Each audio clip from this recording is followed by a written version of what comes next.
Welcome to the OBRI podcast with DJ Danny Velz and Mike. Today we'll be reviewing the one, the only, one of the most legendary DJs, if not the most legendary DJ in the scene. To me, the most legendary DJ in the scene, the best to ever do it. He goes by the name of Danny Tenaglia, hailing out of Brooklyn, New York.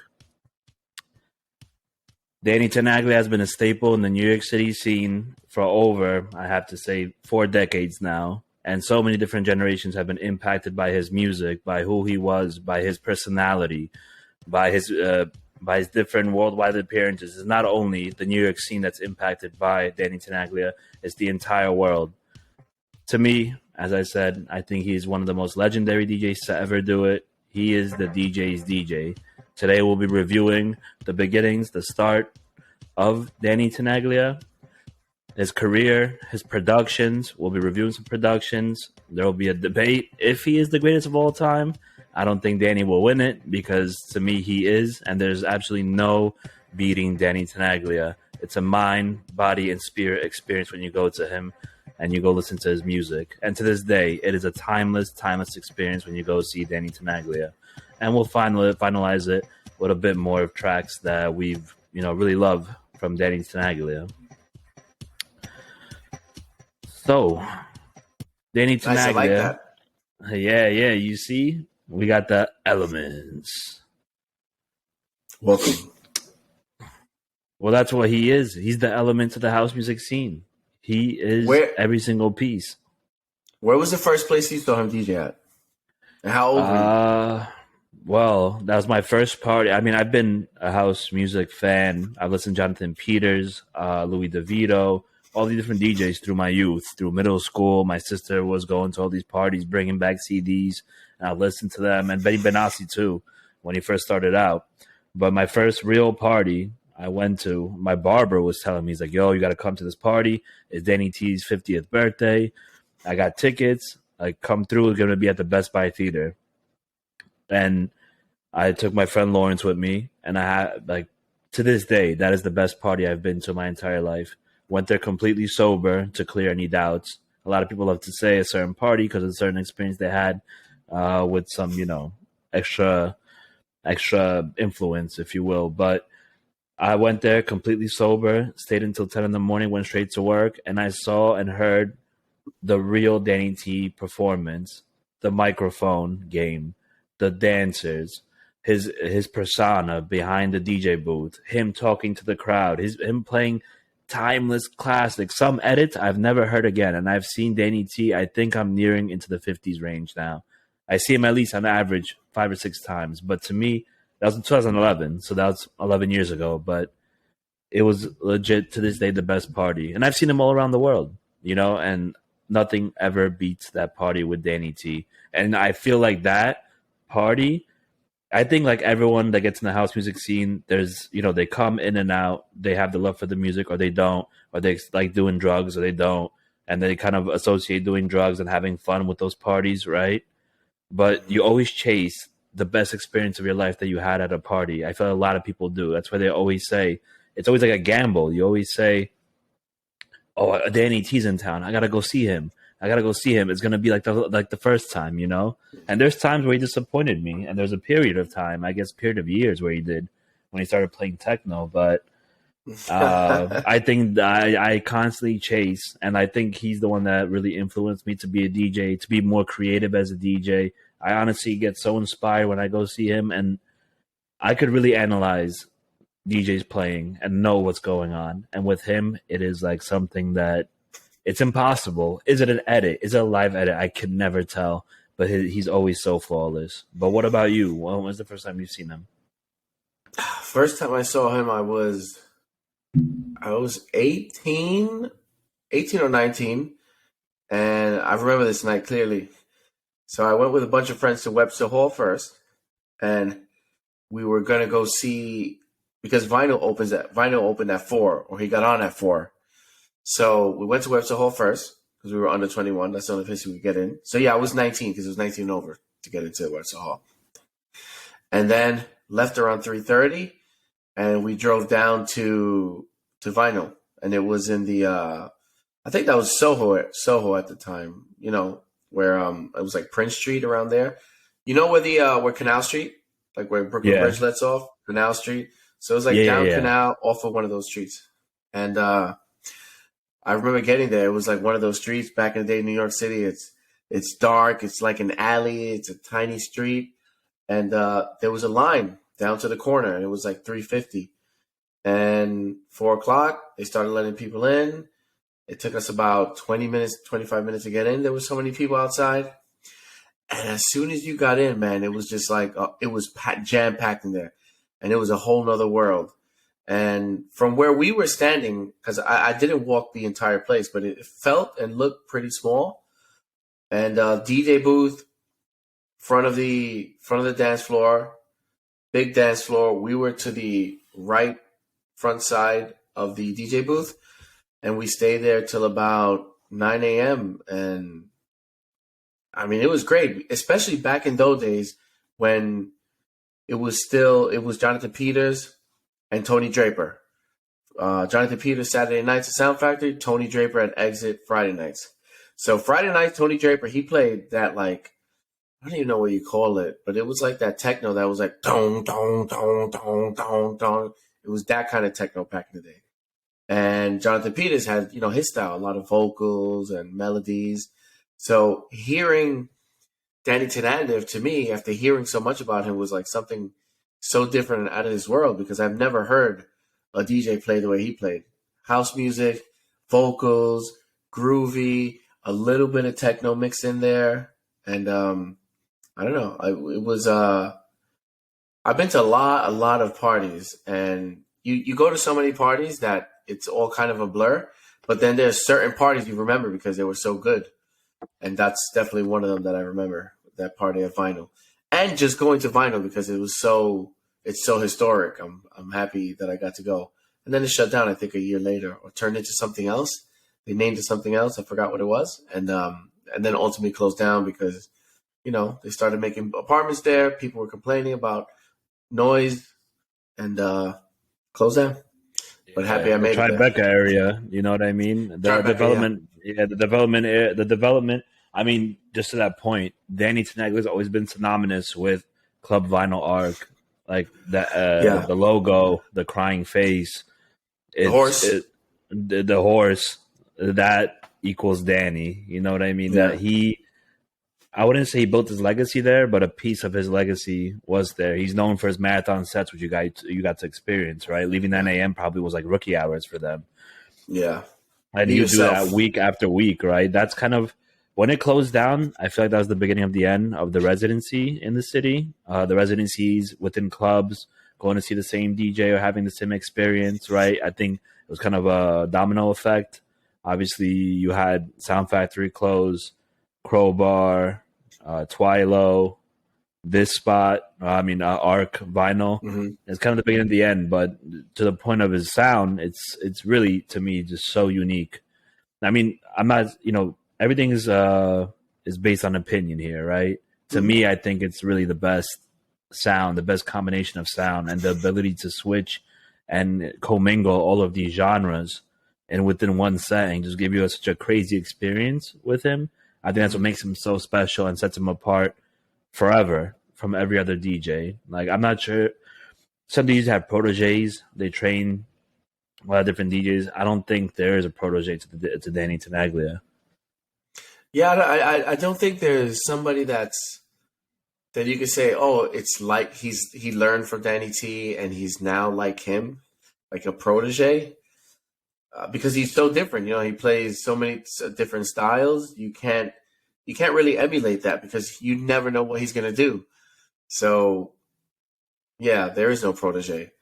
But real quick, I remember you sent the video. This was, I don't know if it was recently, but maybe a year ago. And it was Danny T party, Superior Ingredients. And I thought, like, oh man, I missed that. Because, I think I take for granted that Danny T's from New York. So I'm like, I'll hear him there. I'll hear him anytime. So I always say, no, I'm not going to go.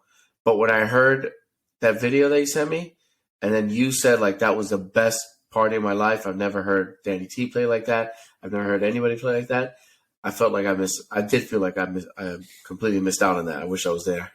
Yeah, it's like an addiction, like, because you never know. Like, even when I was younger, I was like, oh my God, he's playing. Even when I knew he'd disappoint me when he went on the techno kind of rampage and didn't play his original sound and really played techno. And I'm not going to say his techno was bad. I'm just not a fan of that sound, the hard techno.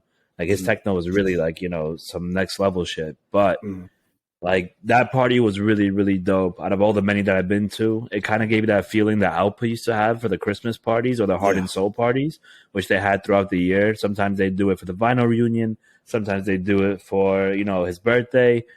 But his Heart and Soul parties really gave you that original sound. So I guaranteed you that you knew you're going to get that original Danny T sound with disco, techno, tech house music, like pure real house music. But that party was extremely special because he started up on the roof. He did a all-day set. Since it's an outdoor area, there's limitations on how long the party could go. They brought it downstairs, and the party was just not ending. And it was a Sunday, too. And I was like, damn, I got work tomorrow. I got to leave at a certain time. I was there with my friend Dylan, and like we just couldn't leave. We kept looking at each other. We're like, no. He kept playing better and better tracks, or more like legendary tracks that like really hit the soul. And you're like, these songs like really stick to my soul, to my brain, that he plays, that either the ones that he produced or the ones that he coined to be like a Danny T played track, right? Like, for example, Time and Space by Desrock. I think that's one of the most amazingly produced tracks ever. Give us a clip. It's a long track, but yeah, I'll try to. Yeah, just give us like 30 seconds. Skip through.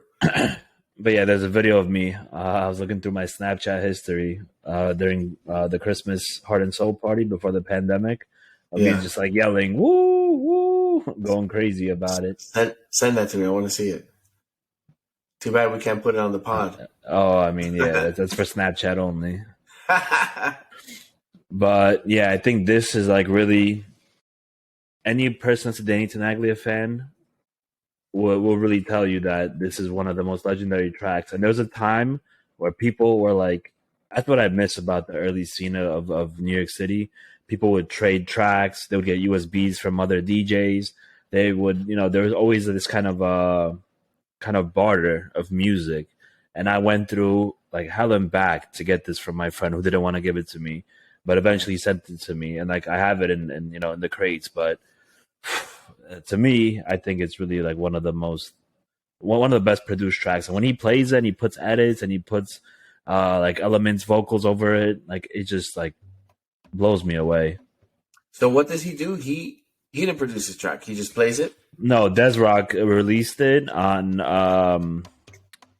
Nervous, but nobody ever really played it, unless I'm wrong. Perhaps some other local DJs have, but just fast forwarding a little bit. Yeah. So Danny T plays this. Yeah, this is his style.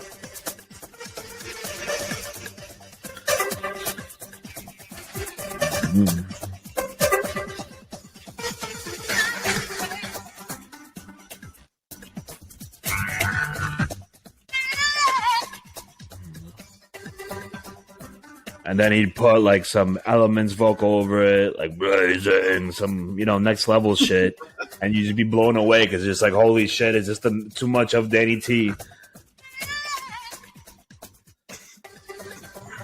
Yeah, this reminds me of the early 2000s. This sound, but somehow he still keeps it relevant. It's the way his style of playing. He doesn't. You know how a lot of DJs just play tracks.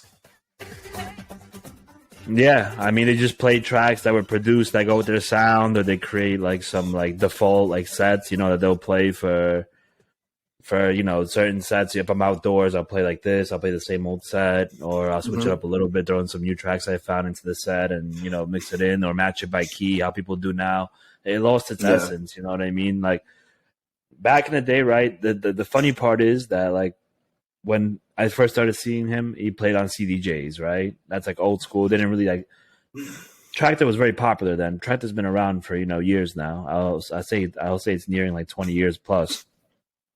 But he played always on CDJs, and like eventually when he started playing on Tractor, he started playing techno a lot.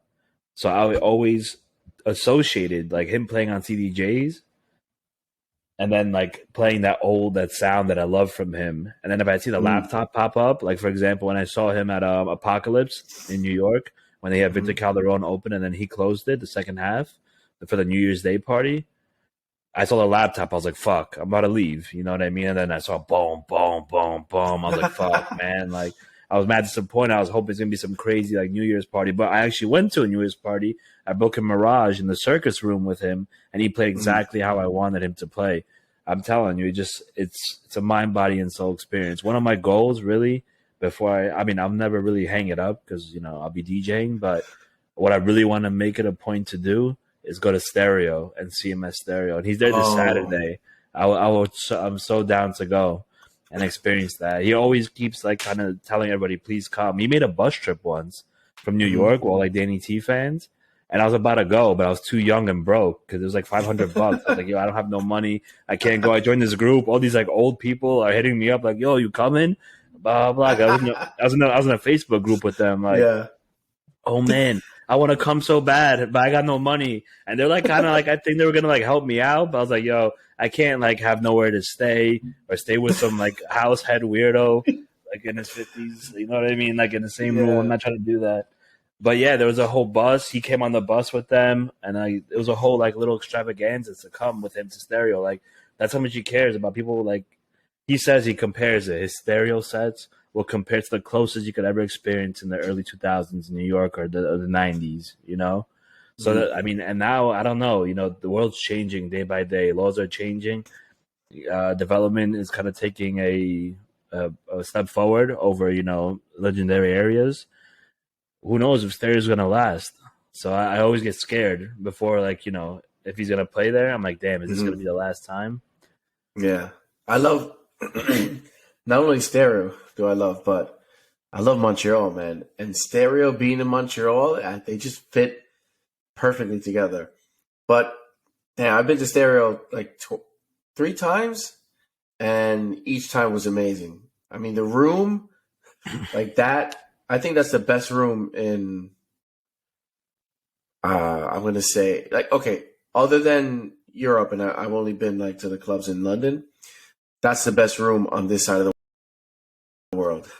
Like at any club I've been to in America or Mexico or the Caribbean, that is the best club. The room is just perfect. It's like it was made for house music.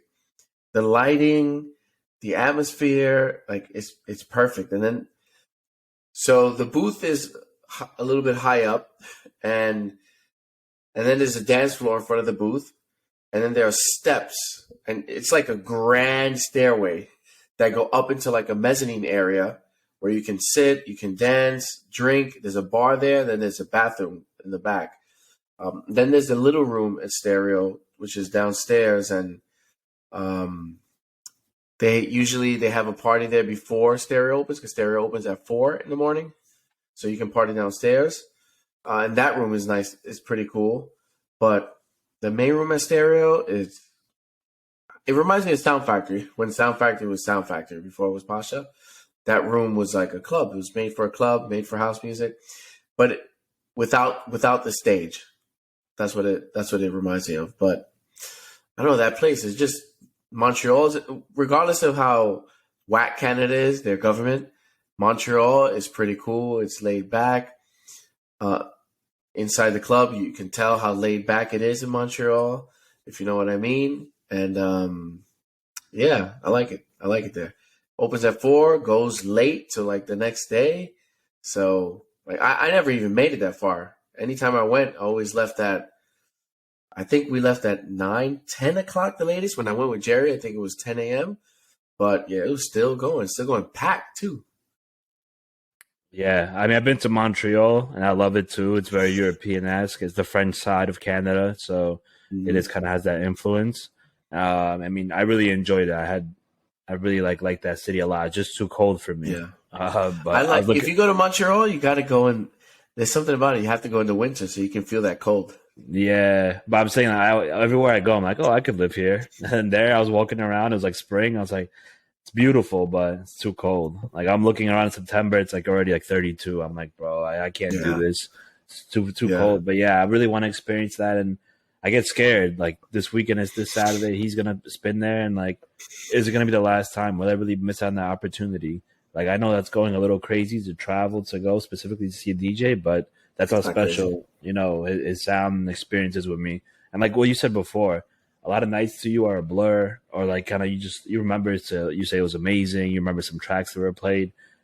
I remember every single like party for Danny T, majority, vividly. Like it's really like a grave. Like I always tell you, pinpoint any party I've been to, every party I've been to, and how we played at every party. Yeah, I also heard him at BPM. So that first, I think it was like the first or second year I went, and I went with Mike. And it was Mike and somebody else. And the closing party was Danny T this year.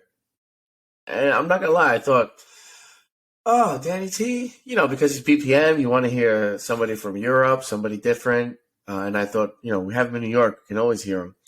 But we went, and it was at Blue Parrot, the old Blue Parrot, before they rebuilt it and changed it. And again, blown away by the set. And we were outside, right next to the beach. If you left the dance floor area, on the dance floor area, you can look up. I think it was dance floor if you go outside of it. Anyway, you can look up and see the sky, sun, the stars, the moon.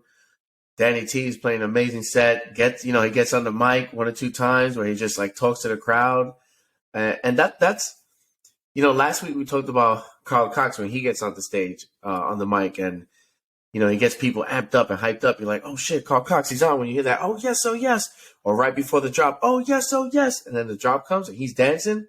When Danny T comes on the mic, you feel it's kind of like a little euphoria. You're like, oh, it's Danny T. I'm home. We're here. We're here together. This party's a bunch of people that, we don't know each other, but we feel like we know each other. It's kind of like an intimate vibe because he just sets a tone like, it's at ease, we're a family, be yourself, and all that good stuff, positive, But then, when he starts playing, starts ripping it, you start getting pumped up again. But yeah, it's funny how like two distinct mic games make you feel a different way by their tone. And I think that's really special what Danny T does on the mic. Yeah, I mean, like you said, it's two different games. High energy, Carl Cox. You know what I mean? He always say thank you at the end of the night to the crowd. He'll say, "Oh yes, oh Mm-hmm. yes." Danny T. He used to talk a lot more than he does now, actually. Mm-hmm. But he used to talk a lot on the mic, and it kind of feels like I kind of want to say, kind of feels like talk. It's a part of your family. You know what I mean? It's like an uncle. Like kind of like you kind of have that at home Yeah. feeling in a way, like you're visiting a family member, and you kind of have that at home feeling, like you said. You just feel like I won't say it's like safe, but you kind of feel like this is where I'm supposed to be. I feel really good, like being here. I feel so positive, and like it Mm-hmm. wouldn't be. It doesn't matter how shitty the venue could be, and we know how shitty it could get in New York. You still have that kind of experience with him.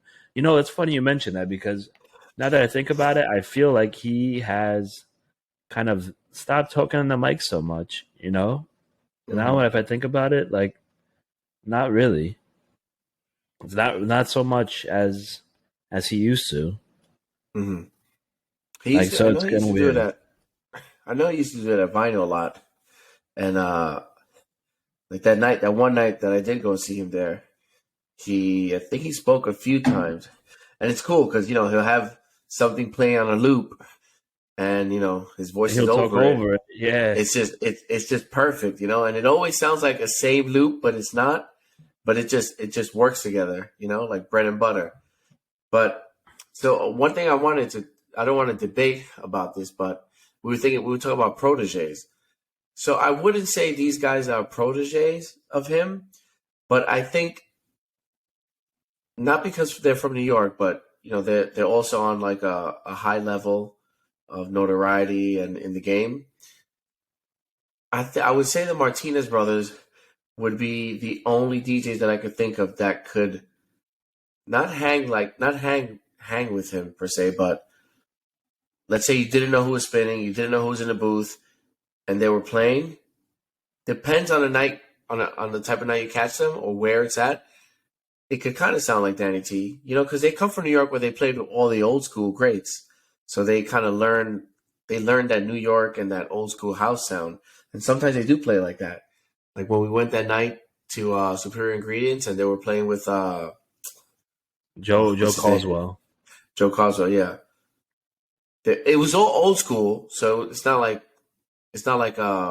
Danny T, but they can kind of play similar, like a Danny T type of set. You know what I'm saying? Yeah. I mean, it's easy to do that association because they're from New York or they're from the BX, and they kind of have a bit of their own kind of like flavor, their own little style. They do mix disco, house, tech house, Yeah. techno, kinda rarely. Rarely, yeah. I would say DJing wise, a protege is Capriati. He really kind of he was mentored by him. He came by here a lot. They played together a few times, and ever since he had that influence from him, and he got to meet him, and he understood like his legendary status, how much he means to the scene. He started playing a lot more like him. I've seen him go on the mic a bit more now, for sure. In Italy, where he's comfortable, right? I've seen him. He always throws a vocal, his own little a cappella over a tech house set. Like I would say, the closest to a protege would be really him. But funny enough, you say that. I was at Martinez Brothers at Space for the closing party for WMC in 2019, and he actually made Danny T made an edit of Elements specifically for Martinez Brothers. Like he did it for them specifically. And then what was the song like that? It was specifically for them. Because it went, they said that it was from Danny T because it was a clip in the video, and they reposted it, and it went, "Ladies and gentlemen, welcome to Miami," and it said Miami. Oh, that's cool. And then they're like, "Oh, shout out to Uncle Danny for throwing down, and giving us this special edit for this set." And they were playing on an analog mix. I don't know which one specifically it was, but it was such a dope experience. I guess, yeah, I'd say the candor of the set does carry that kind of Martinez Brothers, but there's so many embodiments of Danny T, right? There's the onstage persona, the mic game, and then the DJing, right? I think the closest, the one that has the biggest kind of, or has the protege status would really be Capriati. But there's a lot of other DJs that you can't really overlook. We're talking about more relevant, bigger DJs, but a DJ that plays with him a lot, who I've seen DJ with him before, is DJ Vibe, reigning out of Portugal. DJ Vibe, whenever Danny T's hosting his own party, a lot of the time DJ Vibe would open for him. And he has his own special style too, very heavily influenced by Danny Tenaglia. There's a lot of DJs as well in the city who are not so well known, but they toured with him, they helped him out, throw parties, etc. And he kind of gave them a lot of mentorship in terms of like DJing. I feel like Danny Tenaglia, for even our, I guess, era, inspire a lot of people to want to be DJs as well. But definitely. Well, you know who's?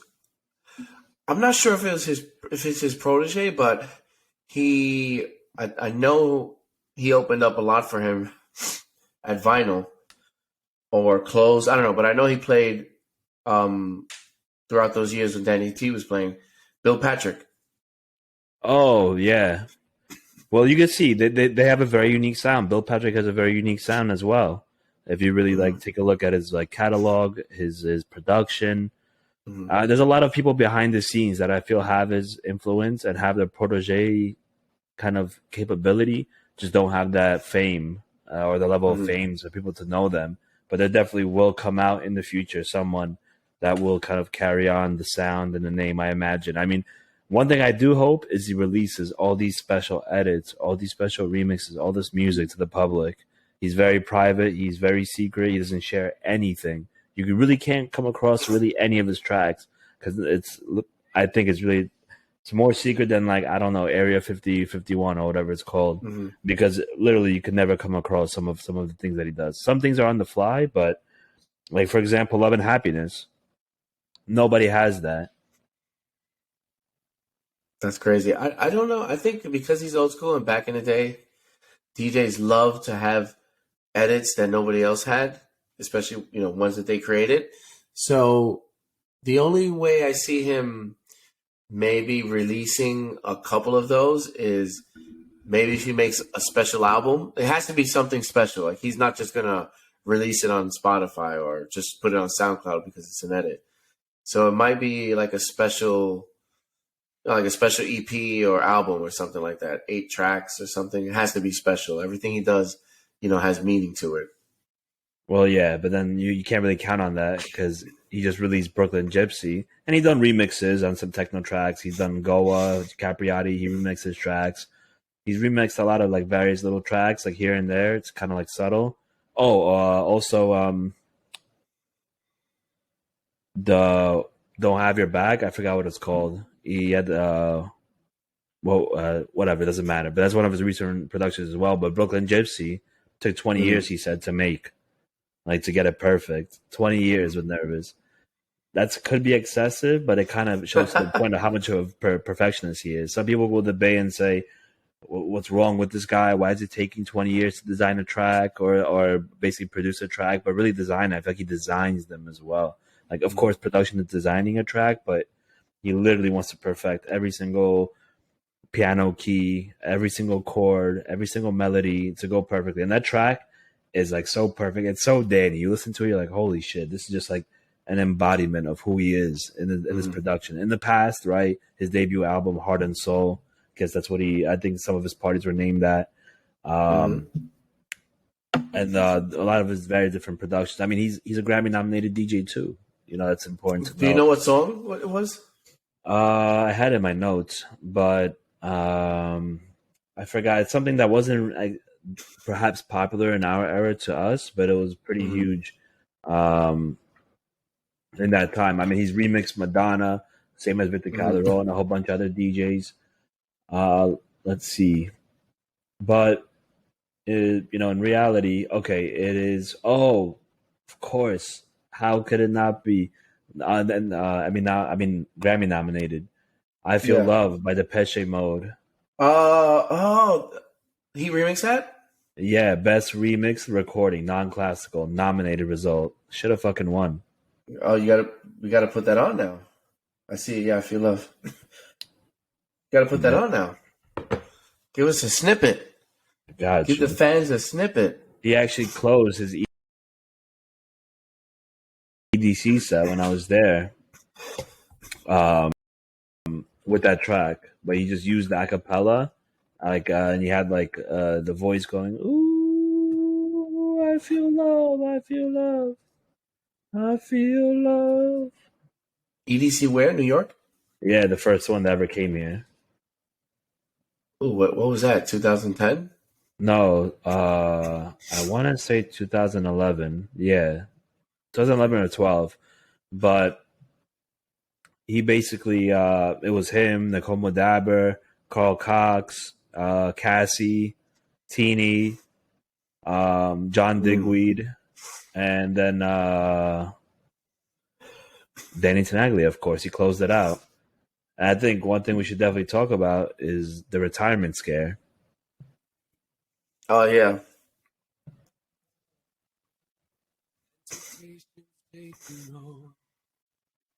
Through the pain and the suffering, through the heartache and trembling, I forgot about this. Hell yeah. Such a legendary track. Yeah, that melody. Boom, boom, boom, boom, and he used a melody on the breakdown. Here, let me find it. He used the melody on the breakdown for a techno track. That sounds like Brooklyn Gypsy right there. Man, this should have won the Grammy. Oh, this is it. This. Arpeggiator.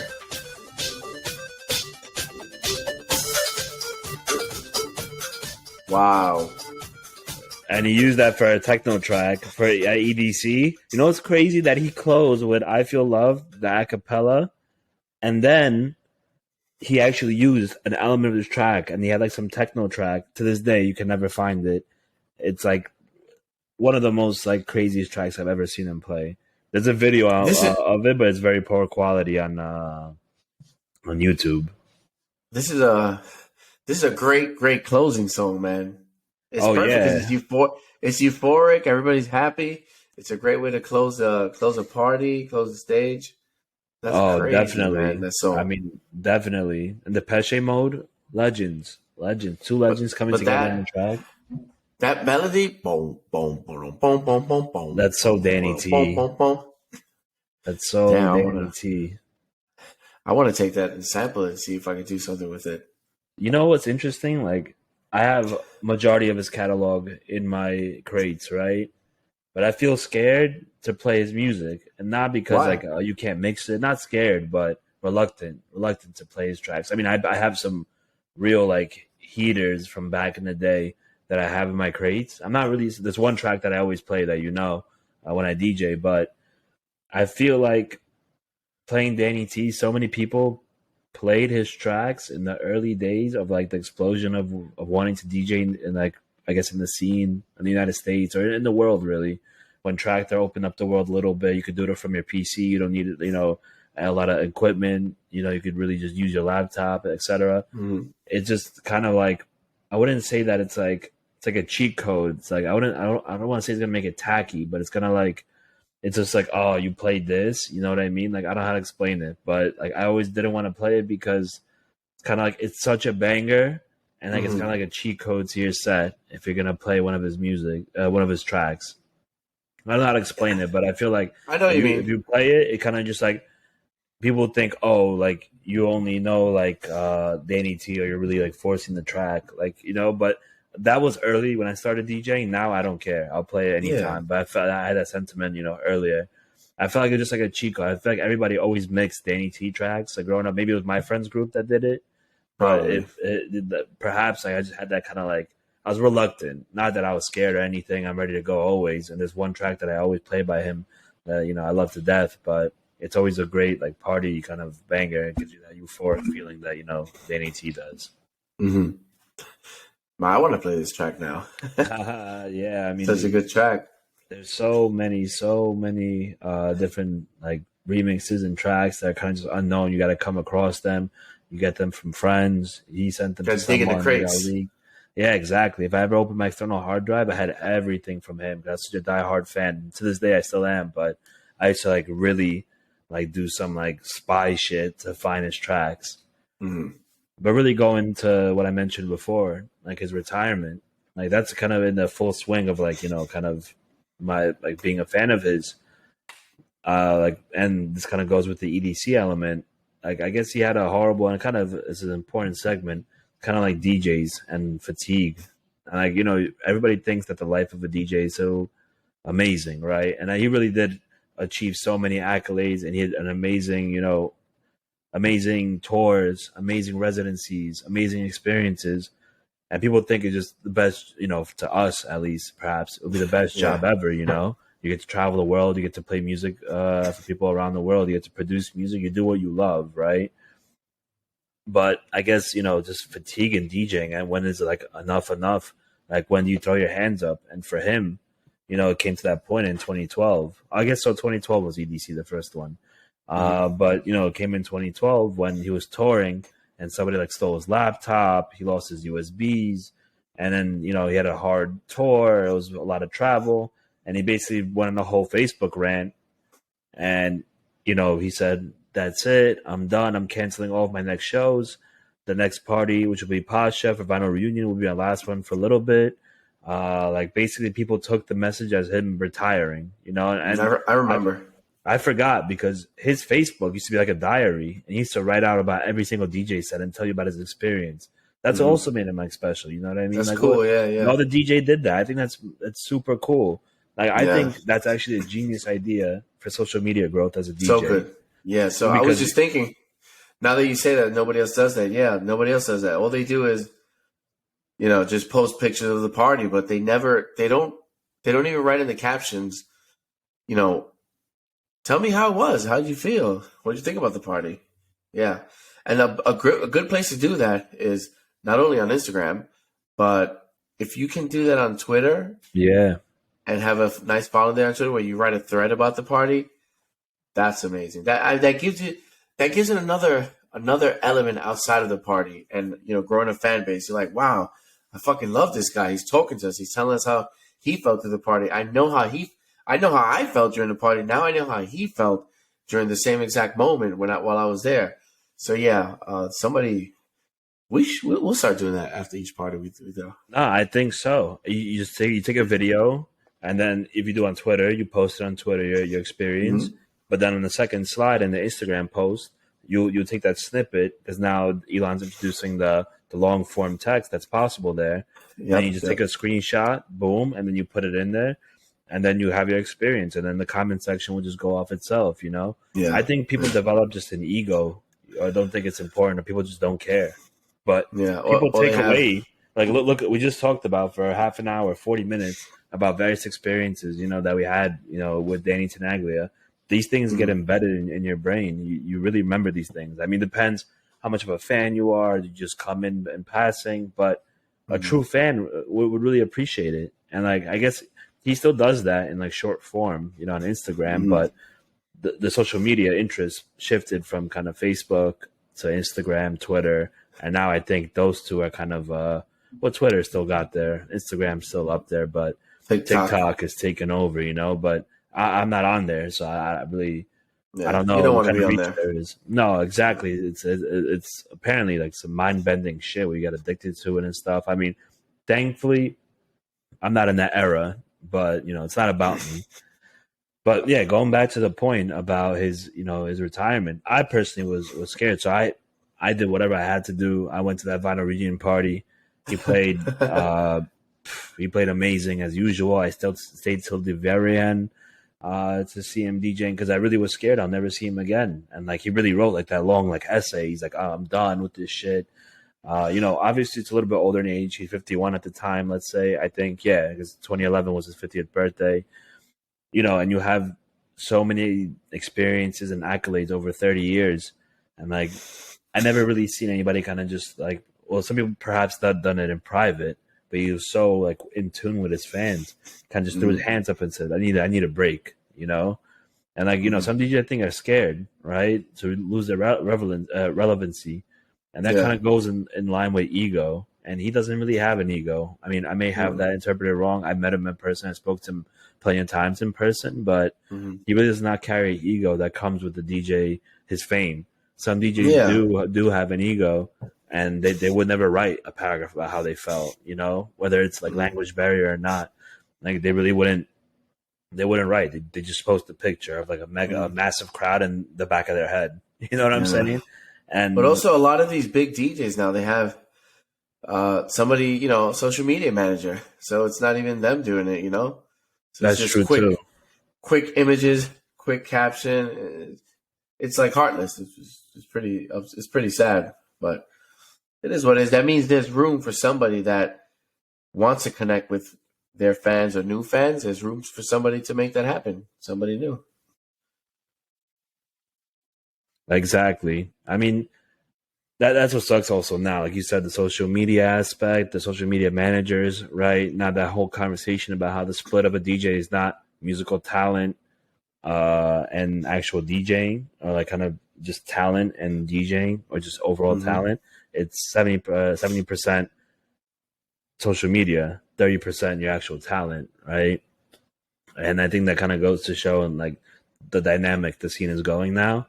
And like legends like Danny Tenaglia, Carl Cox, I think that non-ego kind of true talent, the DJ's DJ, right? And there's a whole argument whether who's who, what DJ's DJ. I listen to Carl Cox and I never say like, what the fuck, because I saw them back to back, right, at Brooklyn Mirage for Carl Cox's mobile disco party. I think that's what he calls it, or his disco party, right? And like, it's very like predictable. Carl Cox's set, I could really not predictable. I could analyze it and know what track is playing, like how we mixed it in, etc. Right, the best that I can. With Danny T, every single majority of the set, I'm like, how the fuck did he do that? Like, where did that come from? You know?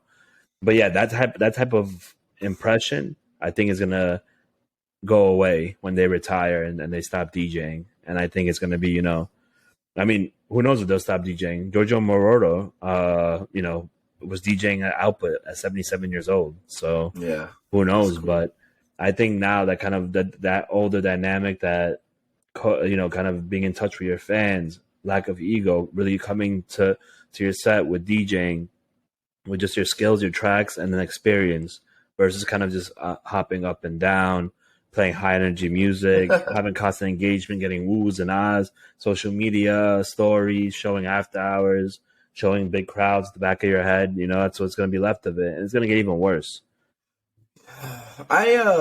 So you know how everything goes in like circles. So I think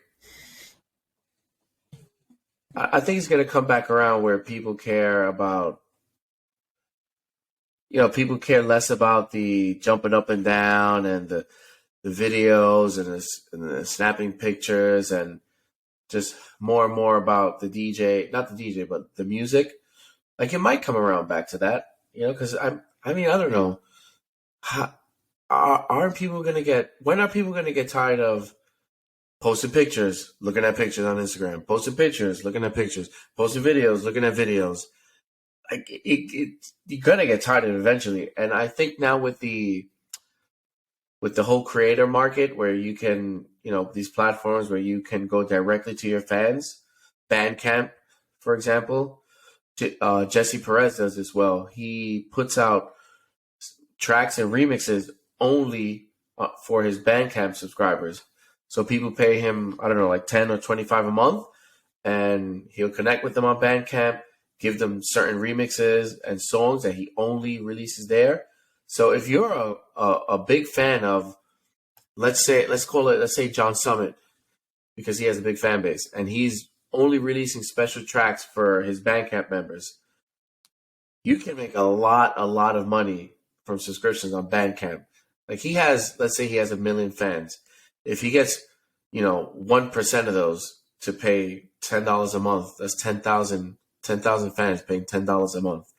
Like, that's big money. So I think once more DJs see the power of building your fan base and, going direct to consumer, like on Bandcamp, I think more will do it once they see, like, wow, there's a lot of money here. Because there's no money in streaming on Spotify, Apple, and all the streaming platforms.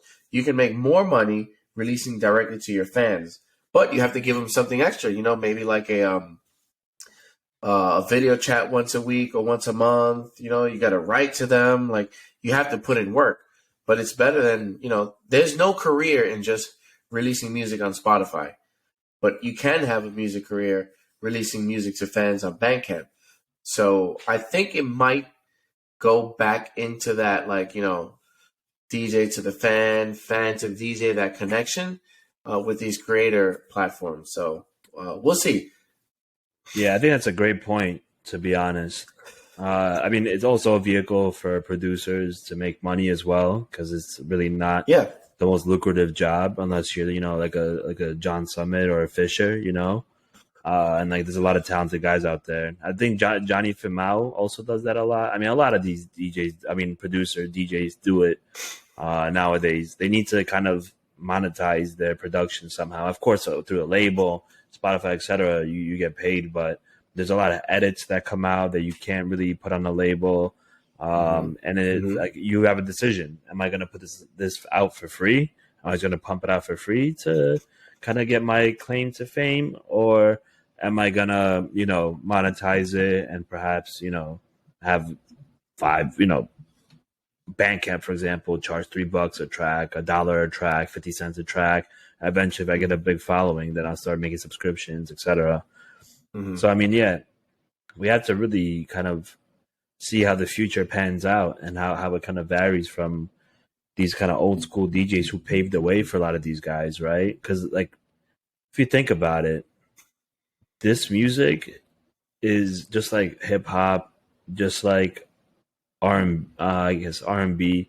It's not 100 years old. Rock. It's not rock. Yeah. Rock has left it for a long, but still it's still infantile stages. This music, Yeah. it's still Yeah. forever developing.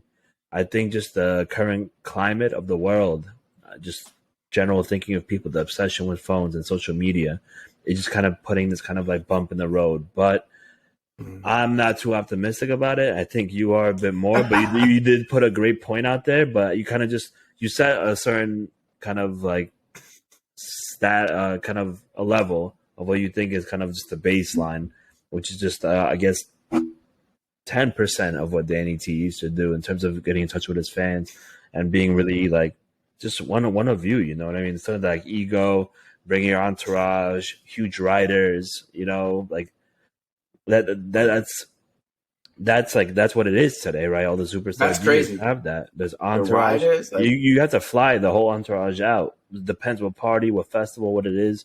Either you fly them out yourself, they come with you, or you tell them I need 6 tickets. This is my team. That's my sound guy. This is my other guy. They need 4 separate rooms for this amount of days, etc. Then when I get there, I need this and this type of liquor, this and this type of food, this and this type of accommodation, this type of transport, etc. You know, they're not really out to fend for themselves. I mean, when you're first starting, you show up or you don't. There's another guy waiting for the spot. You know, so you really don't have that. To be fair, though, you know, they are selling tickets. So, I mean, is it crazy if they ask for certain things? You know, right? They are selling tickets. Without them, you know, these festivals aren't selling any tickets. What makes money, though, in your opinion? The ticket sales or the bar? Oh, it's the bar. The margins on the bar is just on liquor is ridiculous, you know. So it's definitely the bar. Ticket sales.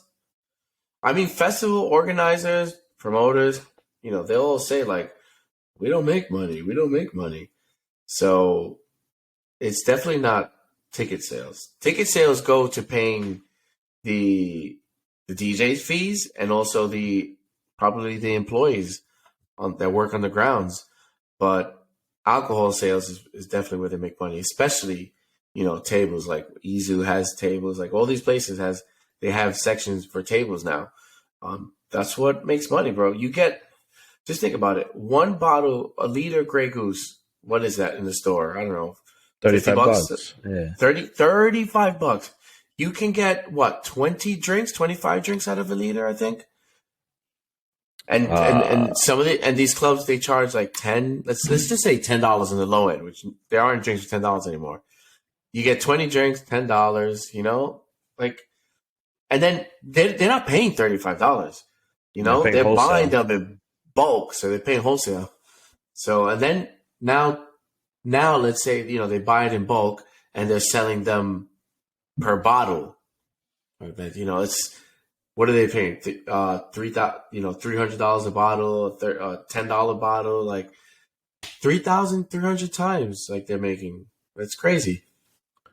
Yeah, you got a point. You know what I mean? But how much the ticket sales, I guess, cover the artist, venue, a quarter of it. You know what I mean? The bar makes the profit and covers, I guess, the rest of the expenses that come with it.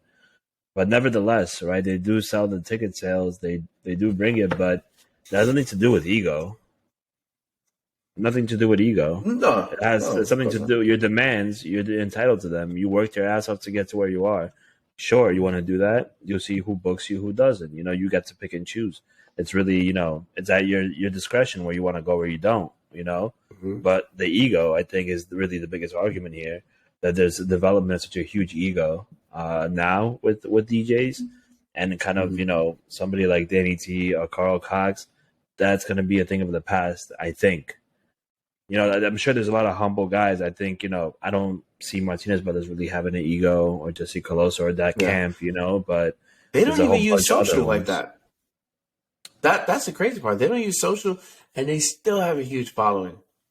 Well, yeah. I mean, they have a persona with themselves, right? They're like kind of like they do fashion, they do everything. They kind of have that New York influence. They kind of they bring a certain persona with it. You Yeah, know? I think what they bring is because they don't do social media so much, they feel it feels like they're more exclusive.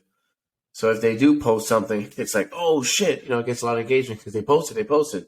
So there's like two extremes. There's the person always posting because they need to keep that up, that persona and the fan base. And then there's like the Martinez brothers, like they're exclusive, bro. So they're not, you can't touch them. They're so exclusive. Like they don't have to be on social media. People know about them, but they're kind of like, not in the limelight. So, I'm but kind of yeah, with you on that one, but like they even said, they're not really about social media like that. They're just not yeah, really yeah. messing with it, So, but like you said, you don't need to grind on social media. I think the new class is called a new class of DJs, new young bucks that are in there, Mm-hmm. bring the ego as well. I think what's cool about John Summit, as much as I'm not the biggest fan of his DJing or kind of like what he brings, I mean, he's a cool guy. Perhaps if I was his like age group, I kind of would relate to him more. The whole benders and like all this other Mm-hmm. shit. He does call out a lot of like the stupidity of the scene, the ego. He does Yeah, call yeah. it out a lot. He says, like fuck this, fuck that. Why is it like this? Why people have Mm-hmm. such an ego? Why are you like this? Like the things that we discuss, he kind of calls out on the broader scale a lot. So I think that's Yeah. kind of cool about him, even though I'm not the biggest fan of what he's about. But I think also he kind of brings a certain ego himself. You know what I mean? I don't think Mm-hmm. he's egoless, but he doesn't have it as far as some other DJs do. You know? Yeah, he just looks like a kid that's having fun living out his dream. Yeah. I mean, if only. What do you mean if only? I said if only some other people had that opportunity.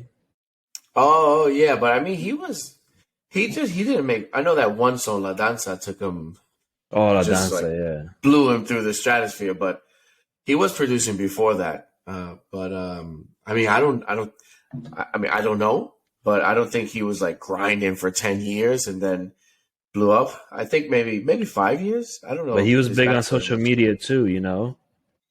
Yeah. His Twitter is insane, bro. Like he gets so much engagement. Like he gets thousands of comments and replies on Twitter, which is wild because somebody like DJ Scream will post something, or the DJ that we know, they'll post something on Twitter. If it's popping, maybe 10, maybe 20 comments. But John Summit, 1,000 replies within minutes as soon as he posts. But the cool shit about him, he'll reply to like 100 people. Like that's what he's doing all day. Probably, he's replying. These other guys, they'll post and ghost. You can't do that, man. Like people fucking want to connect with you, and then you wonder why. I know they're not about social media, but then some people complain or might complain. I don't know, like like why am I not getting more reach on social? It's because you're posting and ghosting. Like you have social media is supposed to be treated as social on the outside. You have to be social. You have to talk to people for it to work. If you're not doing that, then your profile's gonna be a dud. But John Summit shit, man, that is impressive, man. Because DJs don't really use Twitter. When they do, it sucks. So that's why they don't use it much. But John Summit shit, man, it's crazy. Yeah, you're also like pandering to a different crowd. Like I said, it's a new class, right? His people, his Yeah. following is younger. They're all on the socials. Scream kind is on the cusp of being the older class, early to the 2010s. You know what I mean? Yeah. The social Yeah. media, people are really in tune with it. Also, keep in mind, Twitter is a very big thing for the United States. I don't really see, unless you have a government office, like hella engagement, interest in Twitter. Like if you watch any foreign news, like nobody really mentions anything about Twitter. Here, there's an obsession about Twitter, Yeah. because there's people where they share their thoughts. I think social media also doesn't have that level of obsession in Europe, and that's really where this music is flourishing. The United States does, but I think why John had such a great claim, kind of big shoot up to fame is the level of engagement he got, on social media, because it's not easy to make it in the U.S. There's no real camaraderie here amongst DJs to kind of push yourselves forward. So in reality, I mean, I think that's what really helped him kind of skyrocket to the stardom that he has. You have to do this shit here, you know. In Europe, Yeah. in the UK, for example, these guys stick together. They support each other. They're all about kind of like making sure that the gang is good, you know. I mean, it's so you can see it so much in some of the bills they have in the UK, different festivals, parties, how they blow up the DJs, how much they support them, like they really would give them bookings and they come together as a whole, you know. And I think in Yeah. Italy as well, a lot of those guys kind of stick together and kind of produce together. They have a mutual sound. They kind of there's no like I guess hate. Perhaps there is. I can't really speak. I'm not living there to see how it is, but I think it's two different dynamics, two different cultures, and like you have to kind of decide what way you're looking to kind of get your claim to fame. Here, unfortunately, you're stuck with the social media, and then the European DJs are kind of like hurting. I mean, because UK is kind of like has the same level of engagement, obsession of. They're on Twitter. Yeah, no, they're very big on Twitter and social media. You go more east, I don't see DJs from Spain or even Spain as a country being obsessed with Twitter. But perhaps they are, but I really don't see anything significant coming out of there. Yeah. France, not really. Germany, no. Poland, maybe. I see really a lot of government officials, EU representatives utilizing it. I guess it really depends. And it really like depends where you're kind of trying to achieve some rapport. So but that's why John is a mega star, and especially like those DJs that you mentioned in Italy, they're not like name one mega star from Italy. Not Marco Corolla. Oh, like a younger cat? Yeah, not Capriati or Marco Corolla. Name a mega star. Well, I mean, I could name some DJs I know from there that kind of have have snuck their way in to the to the scene, like kind of the broad scene, like Ibiza booking, stuff like that. No, but like Ilario Licarte, that guy. I wouldn't say he's a mega star. I would beg to differ. Well, Luigi Madonna.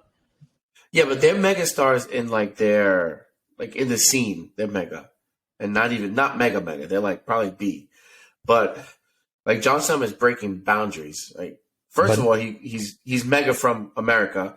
Now he's doing more and more shows in Europe, right? In London and England. And if he keeps going, if he wants to, he can cross over to pop at any time. He's gonna make some pop hits. Like that's a mega star, and that's what I think. A lot of the guys in like this like scene, because they tend to think like, if you cross over, then like you're super commercial or EDM or whatever or pop.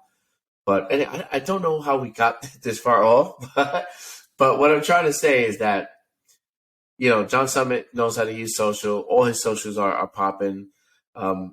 The argument you made about maybe European DJs like Twitter's not big there, yeah, that's fine, but their social media, their Instagrams or Snapchats or TikToks are not popping either, so it's something that there's something that I don't know, he did something which maybe we have to do a little research, but he did something to get popping, because it's not just responding to people, because he had to grow the account first.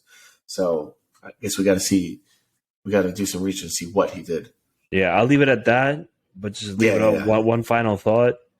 I don't think what they strive for, DJs in Europe, is to have that level of fame, like John Summit.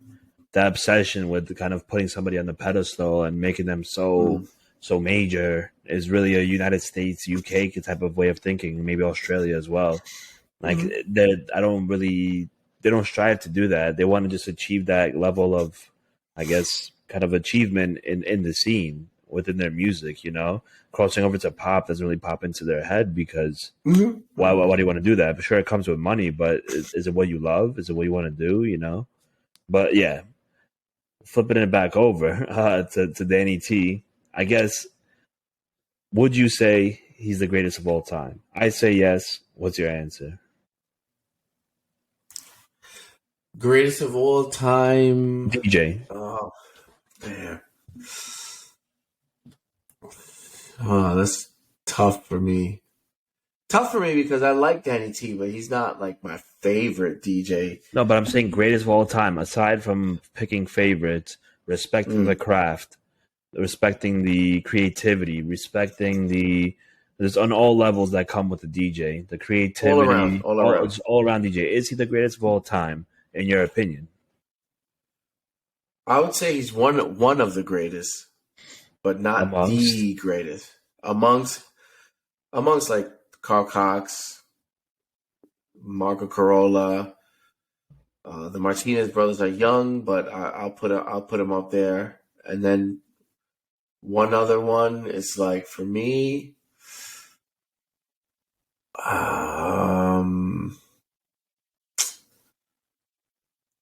only I want to say this name, but it's just because I really like him. It's Steve Lawler. I'm pretty sure there are older cats that are, some people will put in there, but I'm just going off the top, and those are, to me, those are the greatest of all time for me. I'm pretty sure there are some older cats that are legends. What about DJ Carlos, the guy with the vinyls from the UK? DJ who? Carlos. Remember that guy? I love that guy, bro. You finally got a gig, bro. You know who I like too? And I would say he's okay. I'll put him in my top 10 because his style is dope, but he fucked up.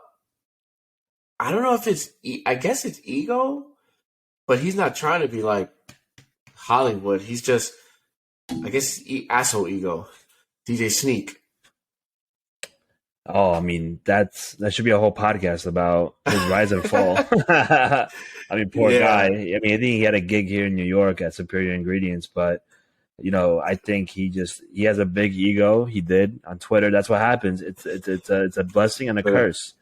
He started cursing people out, started telling everyone they're clowns, this and that, and he messed them up. But I see what you're saying. He made a following. He built up his own thing. I'm a house gangster. He kind of brought that kind of like LA, thing. That is dope. I like that. He he had like a little percent of putting USA on the map. He had his own BPM parties. He had his own residency in the Ibiza. He really has a lot of accolades. Listen, either he want to take a step back, but I think people are now sensitive. He's not getting booked nowhere, that guy. He went at Hector too. Yeah, I mean, Hector? Yeah, he said Hector he bit off of him he said he claimed that Hector bit off of him because he named his party Bandidos. He's like, he's biting off of me from the. No, he named his party Vatos Locos. Yeah, Bandidos is the other guy, and he said he's biting off of him. Bro, Hector's legit from Mexico. You know how many people Hector has put onto the game, bro? David G. Tronic, all of these guys, his whole brand, Vatos Locos, those guys. Yeah. He put on so many of them. He put Mexico on the map too. Like, he put Mexico on the map. has many. They have their own festivals. There's a scene there, and it's huge. I've connected with some DJs on there on Facebook. They always like message me some bullshit, but like there's a huge scene there as well, and you really put it on the map for the world to see. I give all respects to Hector. DJ Sneak is just a butthurt, egotistical DJ, in my opinion. Do you think it was all? Sorry, man. Go ahead. No. Do you think he was just trying to be the 50 Cent of the house industry? But that doesn't work in the house music industry because, everybody tries to, get along. There's a lot of fake shit too, which is that's the fucked up part. There's a lot of fake friends. It's clicky. And all that it's clicky. Shit. Yeah, clicky. So, like, do you think he was just trying to be the 50 Cent and try to just be different and kind of get like a notoriety that way? Or that's just how he really was and felt, and he didn't like tone it down a little bit, and he kind of overdid it. He's a guy that I think he just speaks his mind, was frustrated because he probably hit a wall in his growth, like in with his brand and everything. And then he started talking hella shit. The pandemic came. I mean, he was already on the spiral down. The pandemic came, and they forgot about that guy. They're like he does what every DJ does, right? When they're washed, that's kind of where he got in his career.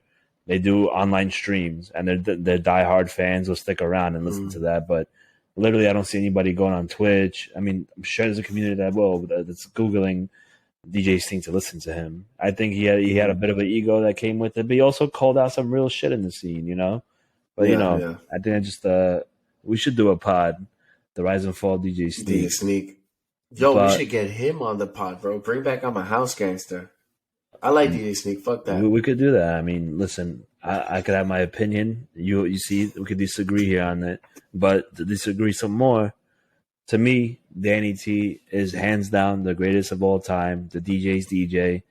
He never ceases to amaze me. He makes live edits. He has so much of music that he produced by himself. He plays so much of his own music, and then he puts a twist on music that he finds and puts his own little twist on it. He's the DJ's DJ. He knows how to blend melodies and sounds so well. The set is absolutely flawless. He has so many accolades in his DJ career. He's been doing it for over four decades plus. I'll say 5 now, soon to be 5. But since he was a young, 10 years old, he started collecting records, and then he started DJing roller discos. Where kind of during those times, I think the scene hasn't really blown up yet. At that time, it was a great way for him to kind of get his claim to fame, if you will. But so I think he's the DJ's DJ. I always say I see him playing live, and I'm sure I'm definitely fanning hard for him. I'm very biased. I don't care. I think he really is the DJ's DJ. I don't think that there even is a head-to-head with him between him and Carl Cox. I think Carl Cox is second to him in that type of discussion. Wow. In terms of that, because I'm talking about DJing, not accolades, DJing. I'm sure. Well, I've definitely seen Danny. I'm not disagreeing. No, I'm saying I've definitely seen Danny T more, and then the Carl Cox space parties that was there for however many years. I think in the upper 10s. I'm positive that his claim to fame and his kind of legend status also stands, but I can't kind of develop an opinion from it. When I seen him, when I saw them back to back, that's what made my final decision. When I saw Danny T playing with Carl Cox has said, he played Morenita right away. I was just like, bro, like he was playing to have fun, and he was just like, he's trying to have a fun time with the crowd and do the right thing. But like Danny T came with like the most insane heat I've ever heard in my life, and he came like it's supposed to be like two like titans to come together and really like throw crazy back to back, and like Danny T came with the shits, and then Carl Cox definitely came with his own, but I just knew like I could guess what Carl Cox is playing or how he manipulated the track. I could never understand what Danny T's doing at any single moment, and he doesn't use anything but the K2 track there where you could put samples on it, etc. You could build loops and stuff like that. And you could put drums, all that different shit. It's kind of a little pad, right? And then he uses the X2. I don't know if he even uses that anymore. And he uses just the track there and like the new Pioneer mixer, X10 or whatever it's called. And he just blows me away. Even when he played on CDJs, he somehow still managed to do this level of manipulation and editing of sound that just to this day, like really blows me away. I mean, even production-wise, right? He wasn't really known for producing. Latest track, Brooklyn Gypsy, blew me away. 20 years to make it. Insane. Mm-hmm. Okay, so 2 things. I have a question, but before I ask that question, let's close it out. While we closing it out with our little end question with Bottom Heavy. I like that. I like that track. I really like that one. Yeah, that's another classic that came from him. Yeah. Now, what I'm going to ask. Actually, before we do that, I want to show you a clip from the party, from the 50th birthday party. Okay, and then save that link so we can put it in the notes. Oh, for sure. People want to check that out. I have memorized this link already. Where was the 50th birthday party? Best Buy Theater in. Okay.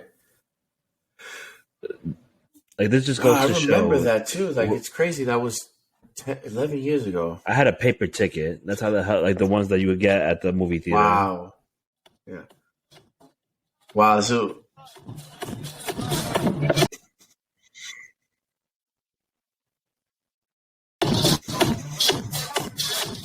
It's the New York sound.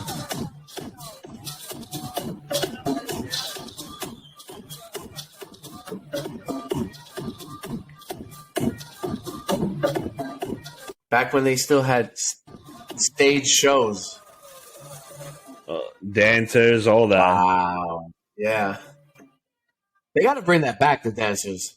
It gives it another element. I saw it in Ibiza.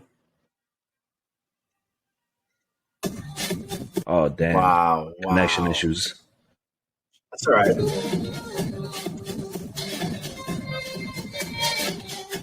That track is only dope when he plays it.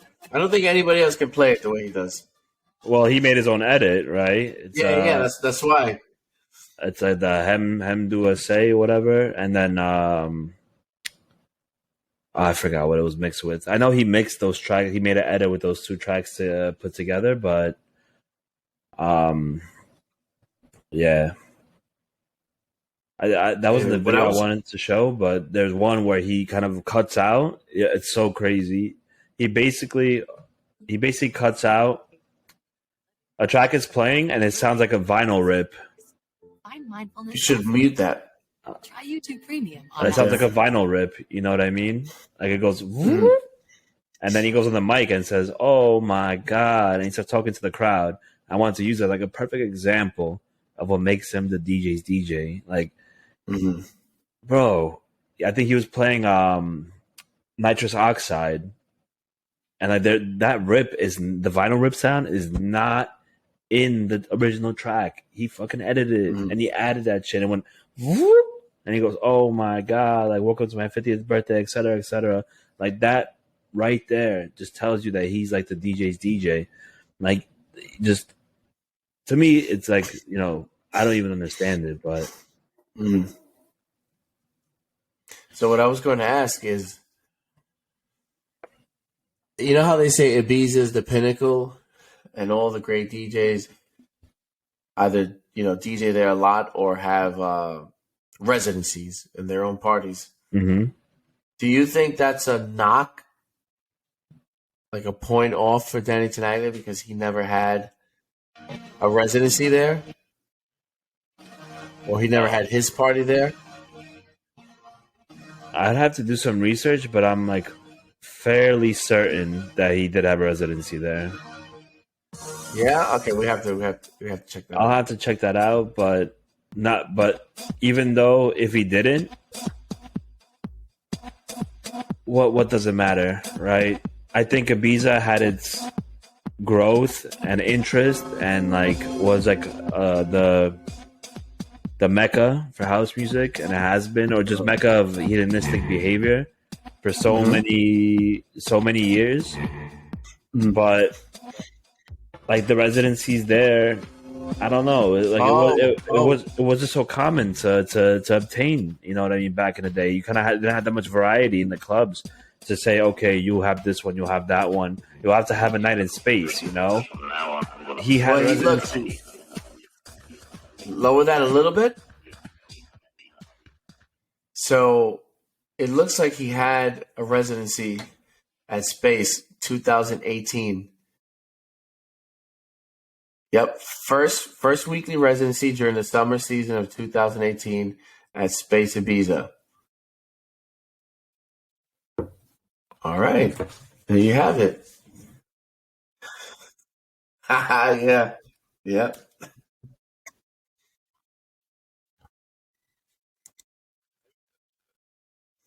Yeah.